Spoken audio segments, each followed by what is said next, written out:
Hello. Hello and welcome to my fifth and final part of my review of the creeping horror release from Eureka. I just did my review of this, my final wrap-up review of the whole disc and release and everything, and realized I hadn't been filming the whole time. The whole time! And it wasn't a particularly long video, but I just felt like I was really rattling on with so much information, and it went fairly well, and I conveyed what I wanted to convey. And I have the audio, and no one's going to probably watch it anyway, they're just going to listen to it.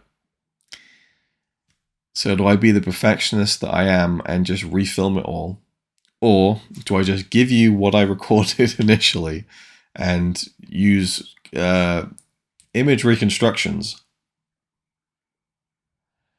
of some sort, or just images from the movies that I'm talking about, I suppose. I don't know. God, it's annoying. It's annoying. It's the end of a very long series of filming videos as well. I've been backlogged, and it's just one of those frustrating things, and you just think, you know what I mean? I'm too tired at this point to be really mad about it, and I think you'll probably be okay with it, and I doubt anyone will even mention it. So who am I to torture myself by filming it all over again? I almost got to the very end of my thoughts anyway, so you're just going to hear the unedited audio, and I'll put in some visual accompaniment from the production stills of the movies and inserts of the Blu-ray and everything, and you'll just have to imagine my gesticulation as I'm talking about these things and that sort of thing. You know, it's typical fare, but let's wind it back, and here's the video, which won't be a video, but it kind of will be, because I'll put in some things. Thank you for bearing with me. And you'll see me at the end, because I didn't quite finish the video, so I'll at least end the video with me moving around in pixels for your viewing entertainment. Enjoy. Here we go. Let's do this. Hello and welcome back to another Blu-ray review, and this is a wrap-up video where I'll be kind of covering my overall thoughts and reviewing the extras and the main Blu-ray of this Eureka release called Creeping Horror, 4 Universal quasi-horror movies from the 1930s and 40s, Murders in the Zoo, Night Monster, Horror Island, and House of Horrors. So I've already reviewed and talked about all 4 of these films individually, and I just wanted to kind of do a wrap-up video, maybe not even ranking them as such, but kind of giving my final thoughts on the extras that are present on the release in the booklet and on the discs. There's 2 discs that cover both movies, and yeah, just a few things that I kind of wanted to mention that I didn't get a chance to because I forgot in the previous reviews. So 2 things I wanted to get to from the earlier movies in the set. Murders in the Zoo. The opening credits sequence of this film is wonderful. It introduces all the actors who play each respective character, but it also juxtaposes that with the different animals, and obviously the theme of the animals in the film and the setting of the zoo and everything, and also how it kind of pertains to each character, where Lionel Atwell's kind of villainous character is kind of put next to kind of the predatory alpha kind of, I think it's a lion or a tiger, and it kind of, it sets up the character at the very beginning of the film, and I didn't even quite catch the symbolism of it, but just generally, I love that kind of opening credit sequence where it's showing you, it's like specially filmed shots in some cases of these actors kind of on screen with their little credit at the bottom. I just like that stuff. It's cool. And also there was a really nice transition from the jungle sequence at the beginning of the film to the kind of life ring. Is it the life ring? The lifeboat ring? The lifesaver on the ship when they're traveling home. Just a nice kind of, just the shape of it and kind of dissolving and matching the shape. I thought was really nice, considering this was another one of those films that was made very quickly. And then also with Night Monster, I didn't really talk about the conclusion of the film. I really quite liked it because you get the villain, the Night Monster itself, coming out of the Inkston Towers, I think it was called, or Inkston. Yeah, I think it was Inkston Towers. And our heroes are running away into the fog, and we see the night monster. And on Blu-ray, you can kind of see who it is and everything, but there's kind of just, I don't know, there's a bit of an unsettling vibe there, and I quite liked the kind of, it's a bit clumsy or a bit awkward, but I liked that. It was a bit more eerie in that sense.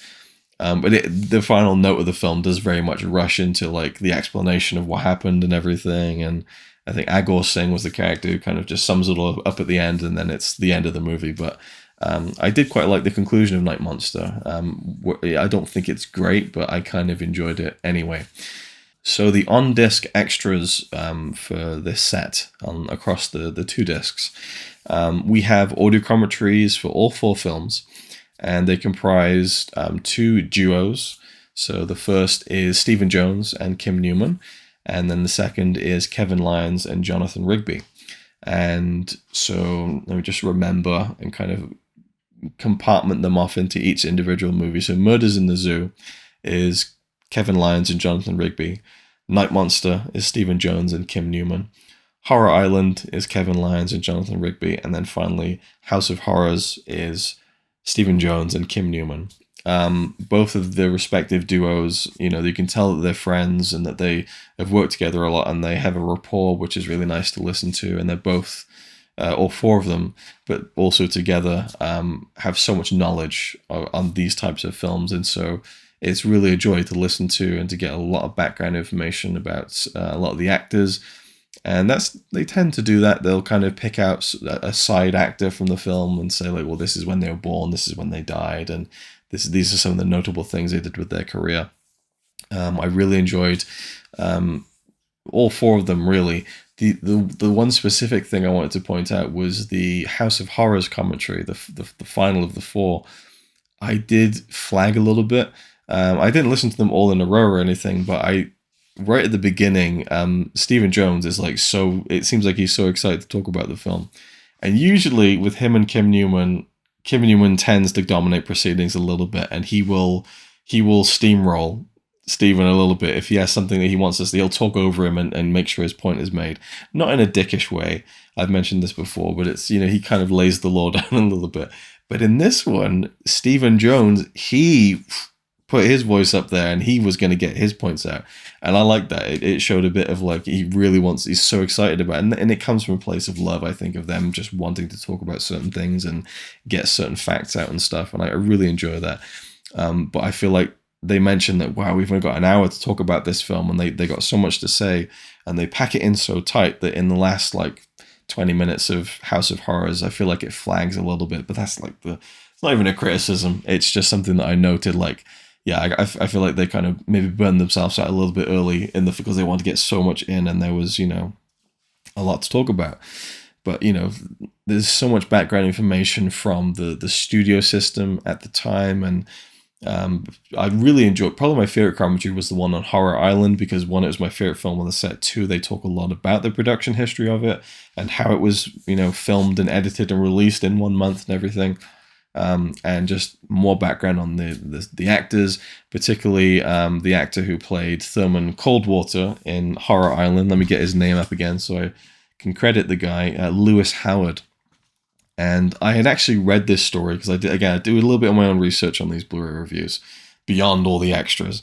And I've kind of found out how this guy met his end. Lewis Howard, he committed suicide at the very young age of 32. And it's a pretty grisly suicide in a way. And so I knew the story already. And when I listened to the audio commentary, Jonathan Rigby is kind of very dramatically telling it, and it made it feel even more grisly. But, those things are interesting in this sense, morbid, of course. But I do like hearing about, okay, what did this actor do, and how long were they making films for? How many films did they make? And when did they die? How did they die? That's kind of interesting stuff. It's kind of historical film information, I think, and it's worth going into.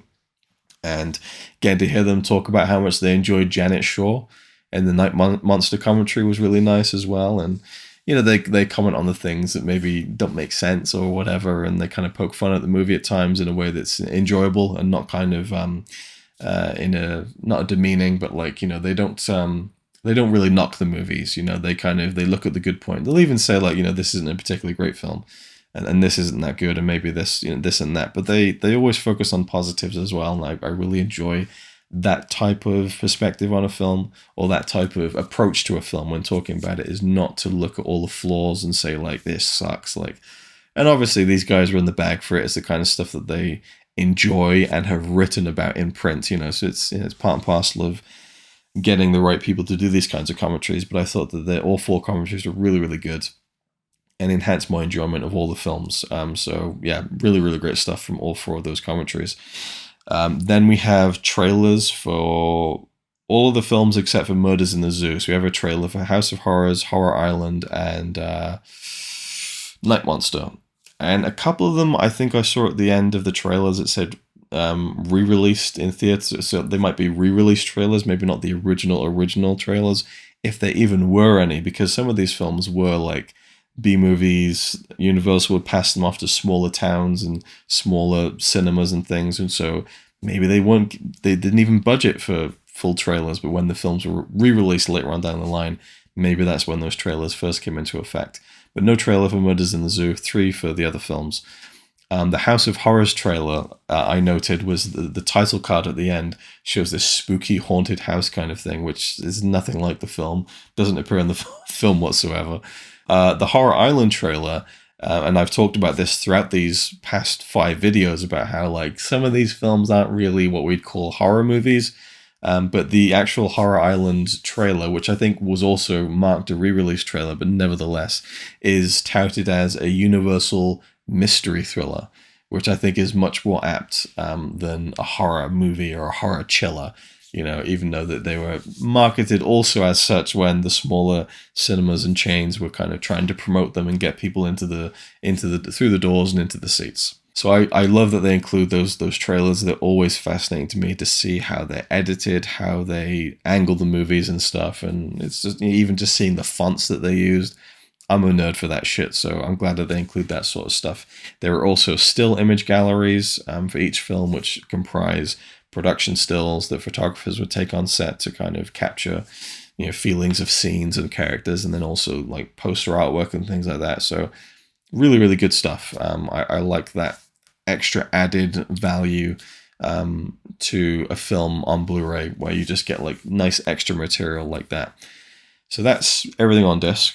We'll take a quick look at the cover again, and we'll just look at that. I love the artwork there, and it's from Murders in the Zoo, with Lionel Atwill's face looming large there over our heroic characters, I suppose, if you want to call them that.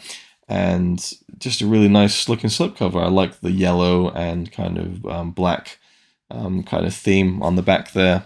Very simple but works, yellow and black, I think. And you have the reversible sleeve, which has posters for all 4 of the movies, so you can kind of swap them out and change it for which ones you want.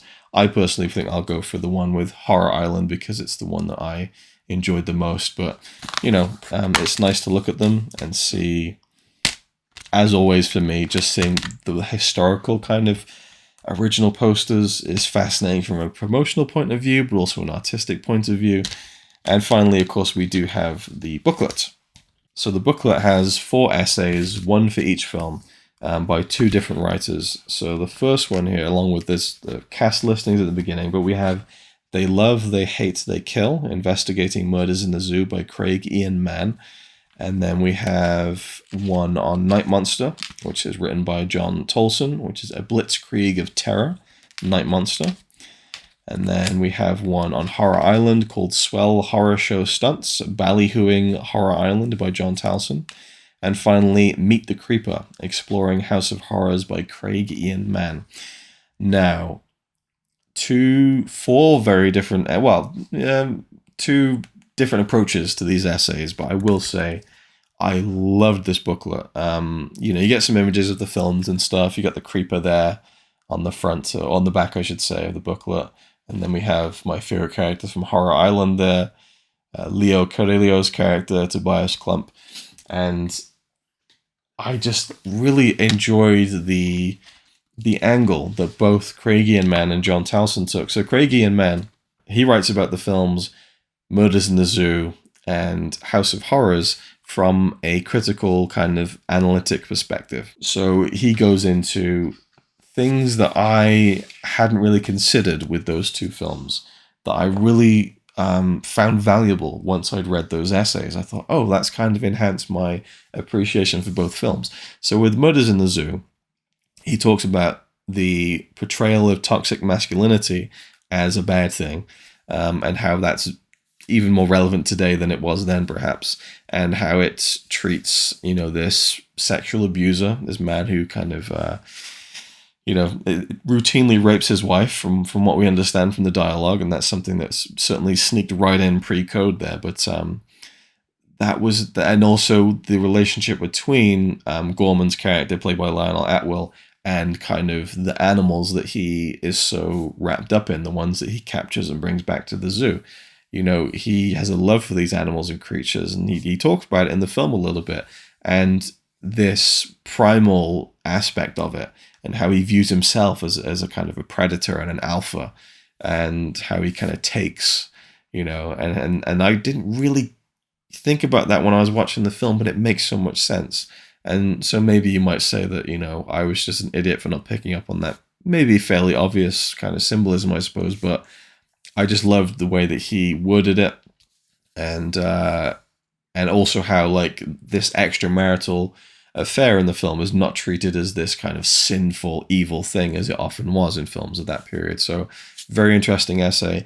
And then similarly, Craigie and Mann's piece on House of Horrors, he talks about the class divide, how the kind of starving artist played by I forget the actor's name, Martin Koslick, I think.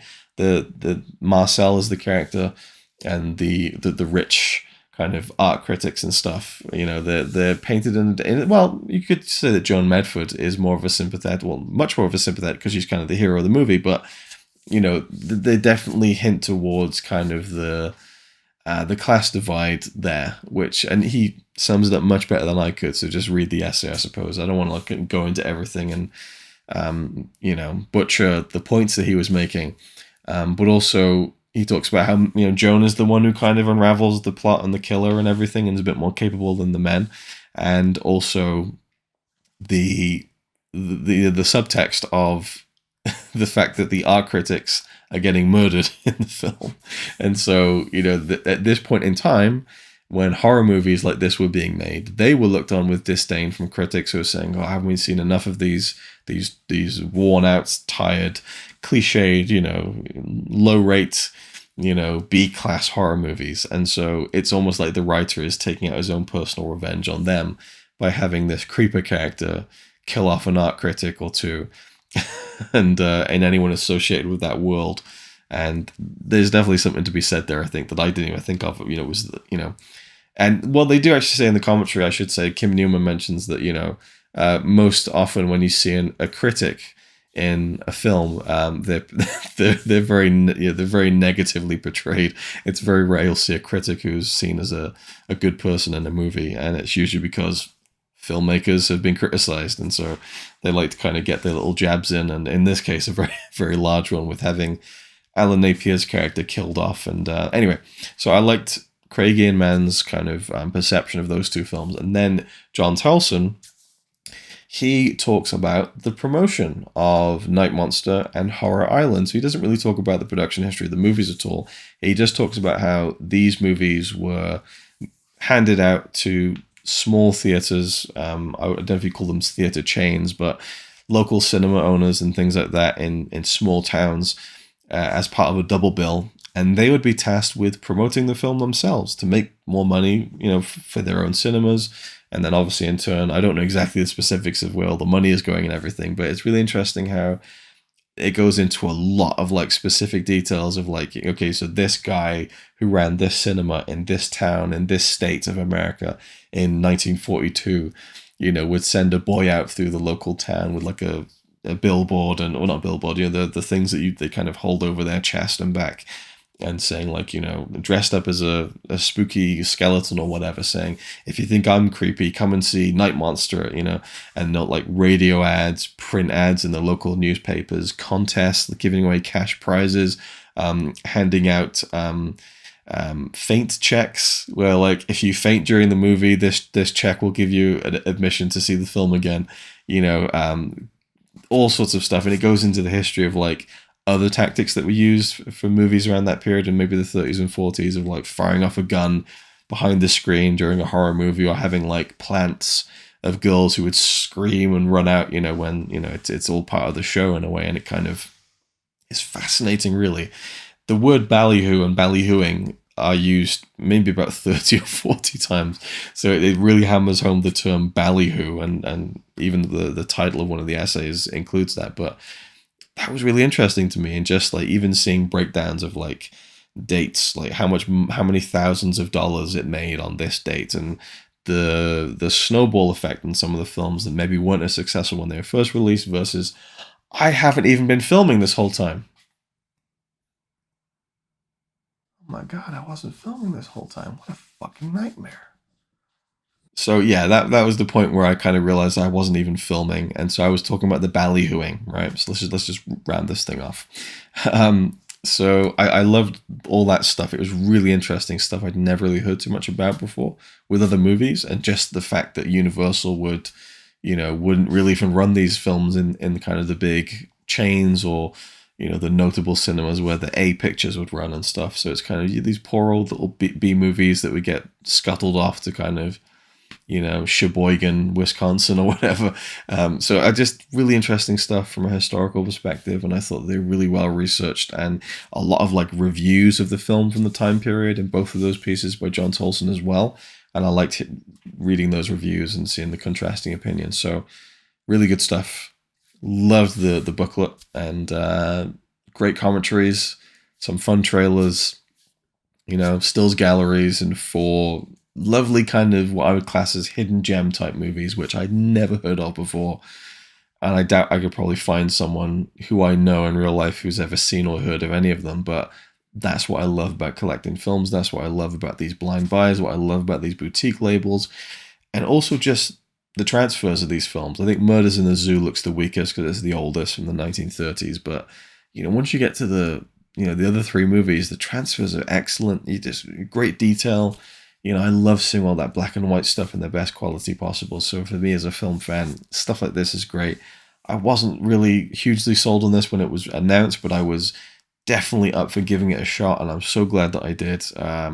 It's just great stuff. It's neither of them. There's 4 of them. None of the 4 are, like, fantastic, incredible films.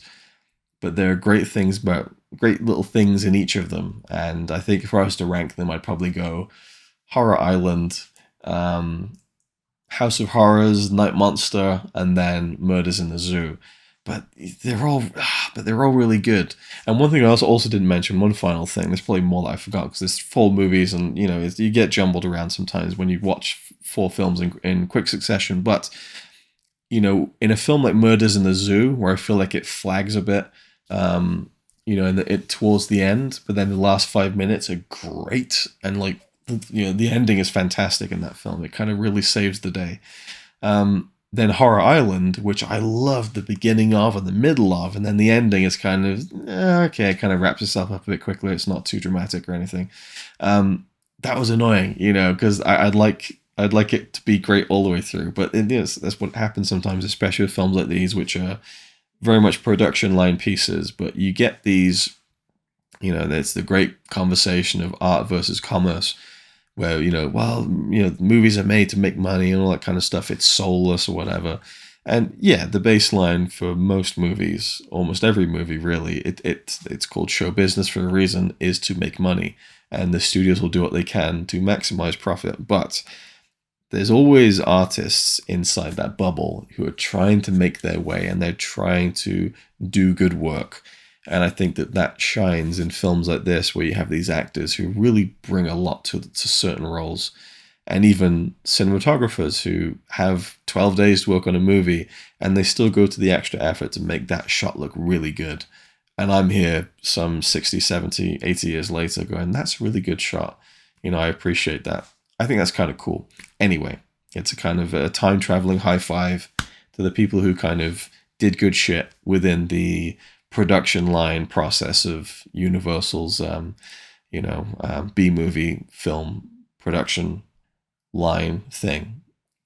I think I've trailed off enough throughout this video, and that is a good place to end it. So thank you for watching.